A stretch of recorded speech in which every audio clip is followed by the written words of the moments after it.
วัสดีค่ะมันนี่ไต้หวันผ้ามวนสุผ้ามาเที่ยวเขาว่าสถานที่นี้เป็นชื่อว่าผิงเสมอฮะหูผิงหูเป่าสถานที่ท่องเที่ยวที่นี่นะคะคือผิงหูเป่าเป็นสถานที่ศักดิ์สิทธิ์ของเขาเห็นสามีบอกว่าสถานที่นี้ประมาณ300 กว่าปีผ่านมานะคะบ่ได้พาเขาไปข้างในเด้อมาข้างนอกเพราะว่ามันนี่ค่ำแล้วนะมันนี่ค่ำแล้วเดี๋ยวสิพากลับมาใหม่เนาะเดี๋ยวสิพากลับมาใหม่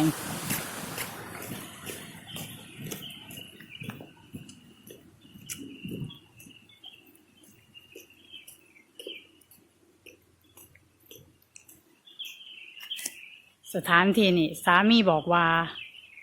สถานที่นี่เก่าแก่แห้งด้นแห้งว่าสัตว์เป็นน่าจะเป็นบ้านโบราณแหละมั้งเป็นของโบราณของเขาเปล่าเป็นสถานที่โบราณนะคะซีเมนเนาะนี่ละนี่จะเขาอ่านไว้ยังกับหูทรงคือสีอ่านออกทรงคือสีรูเรืองเนี่ยเป็นสถานที่โบราณของเขานะคะก็จะเป็นแบบนี้นะคะ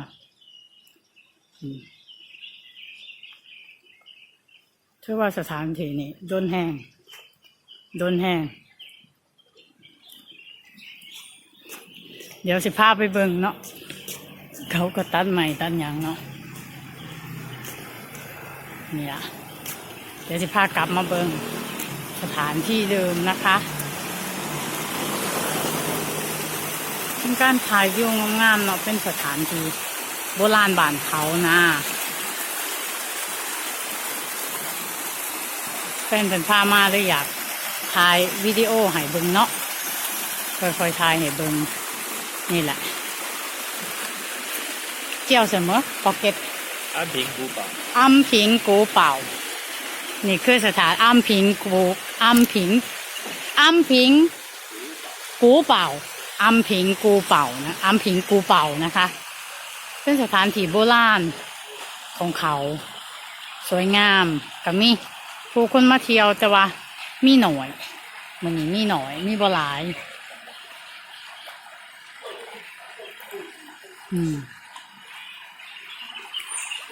มีน้ำตกน้ำยางจะสิละเป็นสถานที่นี้นะคะประสิทธิภาพยางไว้เรื่อยๆเนาะชมบ้านละแวกบ้านเขาก็จะเป็นแบบนี้นะคะประสิทธิภาพยางบนเรื่อยๆแต่ว่าบ่ใครมีคนบันได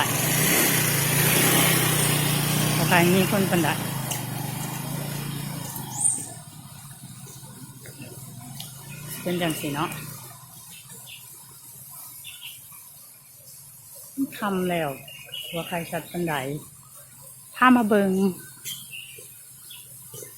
นี่ก็เป็นทางเขาของเขาเป็นทางเขาถ้ามาเที่ยวนะเป็นยาวๆไกลสุดลูกหูลูกตาเนาะ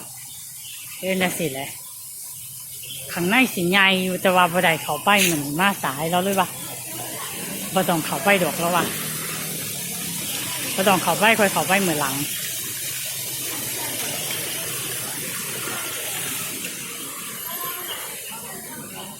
จะสุภาพยางไปเป็นเรื่อยเขาก็สิขายของที่บ้านเฮาเลยตึงนี้เชียใกล้ๆอยู่ใกล้ๆผมนี่นะไงอยู่เป็นสถานที่ของเที่ยวของเขามาเบิ่งต่อพี่น้องทะเลยามคำงามทรายบ้านเขาสิเป็นสีดำเนาะทรายบ้านเขาสิบ่เป็นสีอันนี้คือบ้านเฮาสิบ่เป็นสีขาวโอ้ยเกือบสีขาดเบิ่งเด้อเปลือกหอยกะสิมีนี่นะเปลือกหอยบ้านเขานี่สิเป็นจังสีเน่าเปลือกหอยบ้านเขางามดีว่างไหวบ่งเกาไม่เก็บนะคะเขาประหยัดรองเท้าเขาขาดถ อดรองเท้าเลยล่ะบอ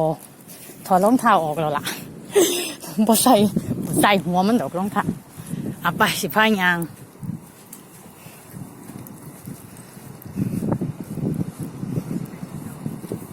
โอ้ยน้ำขึ้นเนาะอุ้ยน้ำขึ้นเป็นตะยานแห้งน้ำกำลังขึ้นเดี๋ยวอีกจักหน่อยคือขึ้นจุฝนพุ่น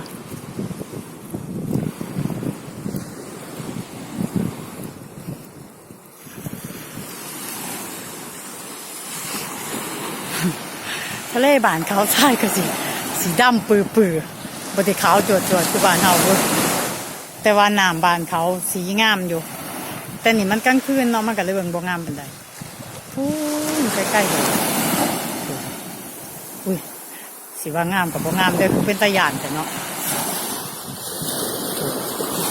ทะเลยามค่ำนะคะไกลสุดลูกหูลูกตาของจังหวัดชัยนาทนะมีบ่งเที่ยวหลายบ้านเขาก็สิเป็นทรายบ้านเขาสีดำๆเนาะว่าคือบ้านเฮาเดี๋ยวสิพายางเบิ่งข่อยละคืออยากหัวข่อยรองเท้าข่อยอยากรองเท้าขาดอันเท้าข่อยเลือดบ่เป็นไรบ่เป็นหยังแต่ว่ารองเท้าข่อยอย่าขาดมีเปลือกหอยข่อยเลยอยากยางลงไปเหรียญเด้ถ้าเป็นประเทศไทยเนี่ยข่อยยางเลยเด้เนี่ยแต่ว่าอยู่ผีมันแมนชินข่อยเนาะว้ายแต่อยากกันก็มีเปลือกหอยเนาะนี่ก็เป็นเปลือกหอยริมหาดเสร็จพายางก็เลยโอ้เจ้าคือเป็นตะหยาดแก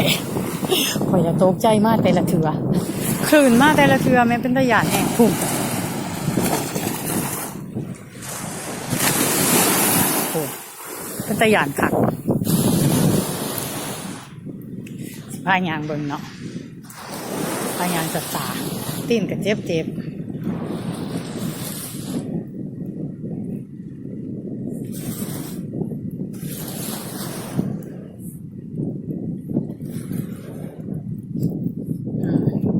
จะเป็นของหินแบบนี้ล่ะเฮ้บลูคือกันคือมีใหม่แบบนี้บอกเข้าใจเนาะมีใหม่แบบนี้ไหมยางค่อยๆนี่อย่างหินบาดตีนนะสิแม่คือเป็นใหม่แบบนี้คือมีใหม่อย่างสิ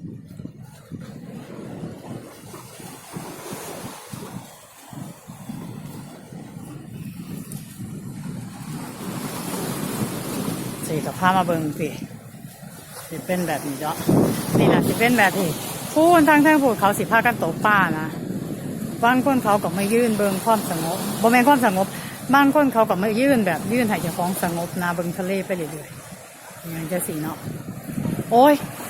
ทายผิดแล้วผู้สูเอ้ยพูนทางพูดใกล้ๆอ่ะเขาอันนี้เขาสิโตป้าอยู่ทั้งเรื่องสะพานต่างๆสะพานยาวๆหมดละเขาก็โตป้าเขาใส่ชุดยางมีประโยชน์ที่ดีเนาะจะเป็นใจสิล่ะมันก็ทายว่าใครเต็มบันไดดอกทายผิดยังวะรับกล่องผิดพูนใกล้ๆหมดละพูดทายยางหลายแล้วนี่ล่ะทะเลบ้านเขาหาวเนาะบ้านเฮาขันฝนบ่ตกทะเลบ่หาวพันนี้ได้คุณนะทะเลบ้านเขาหาวแห้งน้ำสิขึ้นแล้วมั้งนี่เบิ้งส้มดูเส้นยานดูโอกาสยางเลยว่าขาสันนี่เลยเพราะว่าทะเลหาวจักสิยางไปทางใดยานหินบาดตีนนะใกล้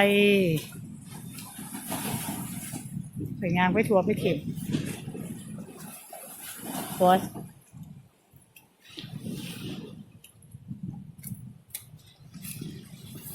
What do you talk?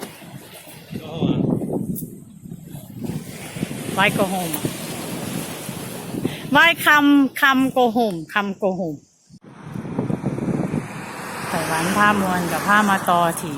ทะเลยามคำเนาะที่นี่คือทะเลยามค่ำ ทะเลตอนเย็นของจังหวัดไถนานเนาะเขากับสีมาตกปลากันรถขยะพาน เขากับสีมาตกปลากันเนี่ยเต็มไปเบิดเขาตกปลากันแม่เห็นบอกก็จะมีคนมาตกปลาตกอย่างจังสินะเขามาตกปลากันเป็นทะเลยามกลางแรงพูนใกล้ๆพุ่นละใกล้ๆแห้งพูนสงสัยเขาตกปลาได้แล้วคลื่นก็เริ่มแห้งเหรอพูนใกล้ๆบ่องพูนผลมีคนเห็นบ่มีคนย่างลงไปแต่ทะเลเป็นตะหยานหนึ่งเป็นตะหยานเนาะจริงๆสีสวยงามมากค่ะเดี๋ยวว่ากล่องนั้นสีบ่งามเลยเขากำลังตกปลาพุ่นตกไปได้จ้ะก็มีคนไปนั่งอยู่ใกล้ๆพุ่นกับเป็นแหลมออกไปในทะเลเนาะพุ่นละไปหอดพุ่นละจะมีคนยางไปใกล้ๆ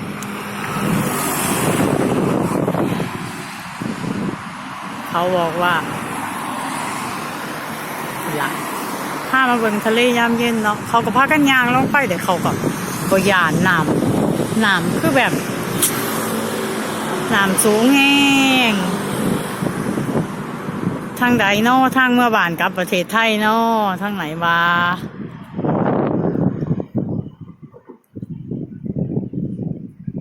มีแต่ทะเลเนาะน้ำหนึ่งฉลาดพามาเบิ่งทะเลเนาะไต้หวันพามวนพามาเบิ่งทะเลพามาเบิ่งใกล้ๆพามาเข้าเดียวดอกสามีพามาเข้าเดียวสิเมื่อล่ะสำนีกันเด้อ